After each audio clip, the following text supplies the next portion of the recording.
अस्सलाम वालेकुम स्टूडेंट्स, कैसे हैं आप लोग। उम्मीद है कि आप सब खैरियत से होंगे। आज हम डायरेक्ट इनडायरेक्ट में वर्ब की तब्दीली पढ़ने वाले हैं। वर्ब जैसा कि आप जानते हैं किसी भी सेंटेंस में रूह की हैसियत रखता है। वर्ब के बगैर कोई भी सेंटेंस जो है वो इम्पॉसिबल है बनाना। किसी और पार्ट्स ऑफ स्पीच के अलावा सेंटेंस जो है वो बन सकता है, लेकिन वर्ब के बगैर मुश्किल है। तो डायरेक्ट इनडायरेक्ट में हम वर्ब की तब्दीली कैसे करते हैं ये हम इंशाल्लाह इस वीडियो में पढ़ेंगे और उम्मीद है कि आपकी सारी कंफ्यूजन इसमें दूर हो जाएगी। तो देखिए 3 चेंजेस हैं वर्ब में जो हम करके किसी डायरेक्ट को इनडायरेक्ट में तब्दील कर सकते हैं। सबसे पहली चेंज देखें, when the reporting verb की बात हो रही है कि reporting verb is in present or future tense, कि अगर हमारा reporting verb यानी जो कॉमास के बाहर है वो वर्ब अगर हमारा प्रेजेंट में है या फ्यूचर में है, we do not change verb inside the reported speech। तो रिपोर्टेड स्पीच में जो वर्ब होगा उसमें कोई तब्दीली नहीं होगी। दोबारा सुन लें कि अगर हमारी रिपोर्टिंग स्पीच में वर्ब जो है प्रेजेंट में हो या फ्यूचर में हो तो रिपोर्टेड स्पीच का जो वर्ब है वो चेंज नहीं किया जाता। एग्जांपल देखें, एग्जांपल में देखें ये रिपोर्टिंग वर्ब है, ठीक है, ये रिपोर्टिंग वर्ब है। अब इस रिपोर्टिंग वर्ब में देखें कि सेज आ गया, प्रेजेंट है, तो नेक्स्ट है कि I will come to see you. He said, she says, I will come to you, see you। अब इसमें देखें she says, ये वैसे का वैसे, अब इन्वर्टेड कॉमास की जगह that इस्तेमाल किया, प्रोनाउन चेंज किया she और will का will ही रहने दिया।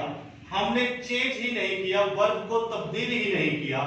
रीजन क्या है? रीजन वही है कि यहां पर प्रेजेंट टेंस था तो इसलिए अंदर का वर्ब तब्दील नहीं किया जाएगा। इसी तरह नीचे देखें, मैंने आपको बताया या प्रेजेंट हो या फ्यूचर हो।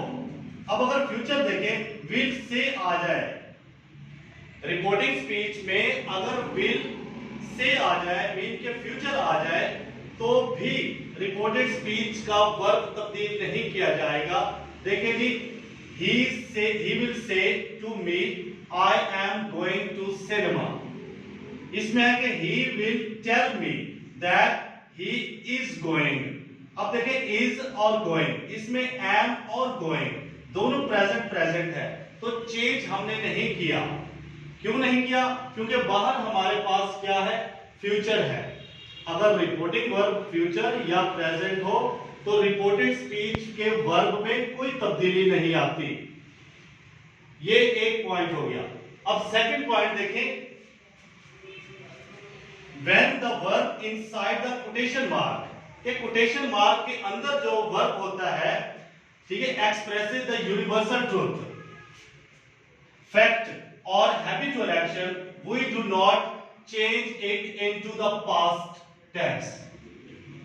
सुन ले जी, अगर हमारे रिपोर्टेड स्पीच में, अब मैं रिपोर्टिंग की बात नहीं कर रहा, रिपोर्टिंग स्पीच में कोई भी वर्ब हो, प्रेजेंट हो, पास्ट हो या फ्यूचर हो, तीनों में से कोई भी हो, लेकिन अगर रिपोर्टेड स्पीच में इन्वर्टेड कॉमास के अंदर जो स्पीच मौजूद है, जो वर्ड्स मौजूद है, जो वर्ब मौजूद है, वो अगर उसमें फैक्ट है, ठीक है, उसमें रियलिटी है, जनरल ट्रुथ है उसमें, तो फिर भी तब्दीली नहीं आएगी।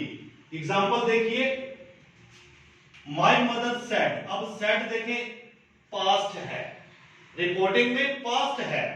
All people have equal rights, ये क्या है कि ये एक हकीकत है, रियलिटी है, फैक्ट है कि तमाम लोगों को जो बराबर के हकूक मिलेंगे।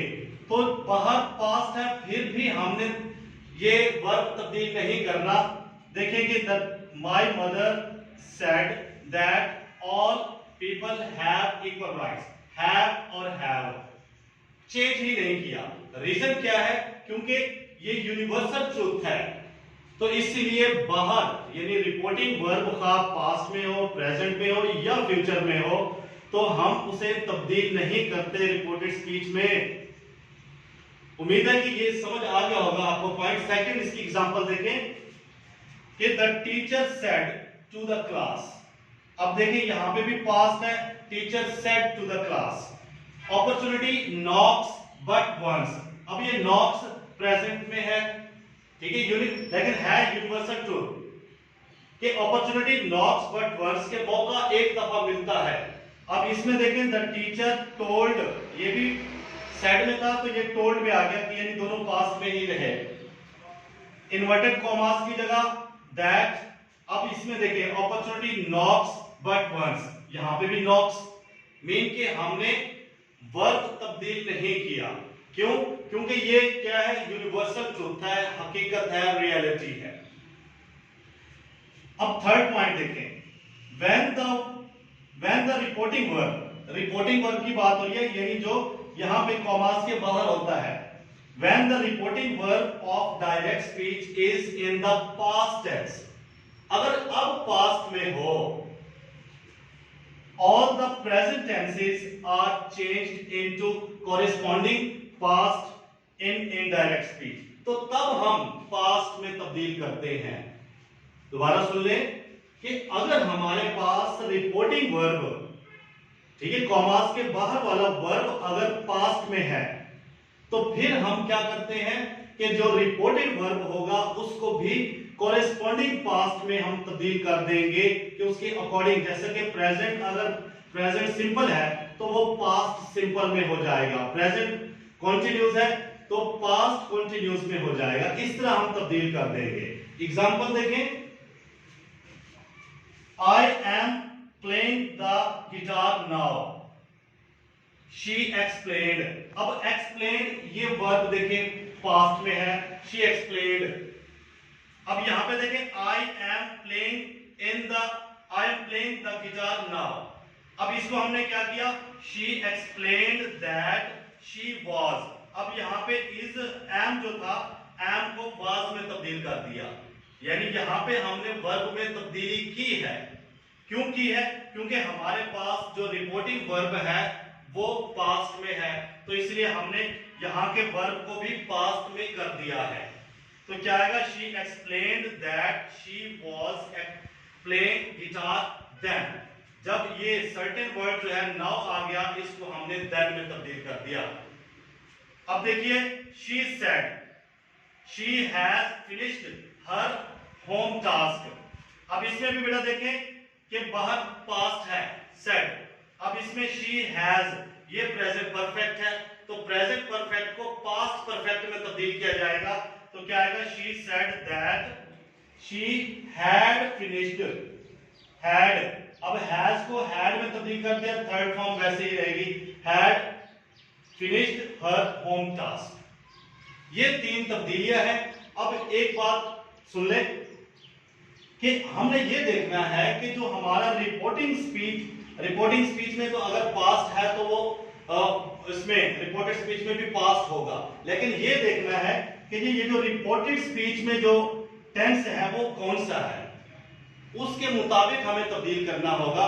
कि अगर रिपोर्टिंग स्पीच में देखिए यहां पे कि डायरेक्ट स्पीच में और इनडायरेक्ट स्पीच में कैसे, रिपोर्टेड स्पीच में अगर है प्रेजेंट इंडेफिनिट तो ये होगा पास्ट इंडेफिनिट में। अगर प्रेजेंट प्रोग्रेसिव है यानी प्रेजेंट कंटीन्यूअस टेंस है तो ये पास्ट प्रोग्रेसिव में होगा, यानी पास्ट कंटीन्यूअस टेंस में होगा। और अगर है प्रेजेंट परफेक्ट तो ये पास्ट परफेक्ट में तब्दील होगा। अगर है प्रेजेंट परफेक्ट कंटीन्यूअस तो ये पास्ट परफेक्ट कंटीन्यूअस में।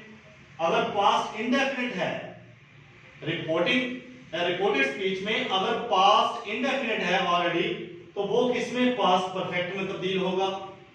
और past continuous tense past perfect continuous tense में तब्दील होगा। डू और डज को हम पास्ट इंडेफिनिट में तब्दील करेंगे, यानी डिड में तब्दील कर देंगे। और हैज और हैव आ गया रिपोर्टेड स्पीच में तो उसको हैड में तब्दील कर देंगे। विल आ गया तो वुड में, कैन को कुड में, मे को माइट में, मस्ट को या हैव टू को हैड टू में, शुड को शुड में, आउट को आउट टू में, ठीक है। अगर माइट आ जाए तो वो माइट का माइट ही रहेगा, ठीक है। ये है तब्दीली, वर्ब की तब्दीली। उम्मीद है कि आपको समझ आ गई होगी। अगर इससे मुताल्लिक कोई क्वेश्चन है तो आप जरूर जो है वो सजेशन या क्वेश्चन जो है आप पूछ सकते हैं। इंशाल्लाह मैं पूरी कोशिश करूंगा उसका जवाब देने की। एक नई वीडियो के साथ फिर हाजिर होते हैं, तब तक के लिए इजाजत, अल्लाह हाफ़िज़।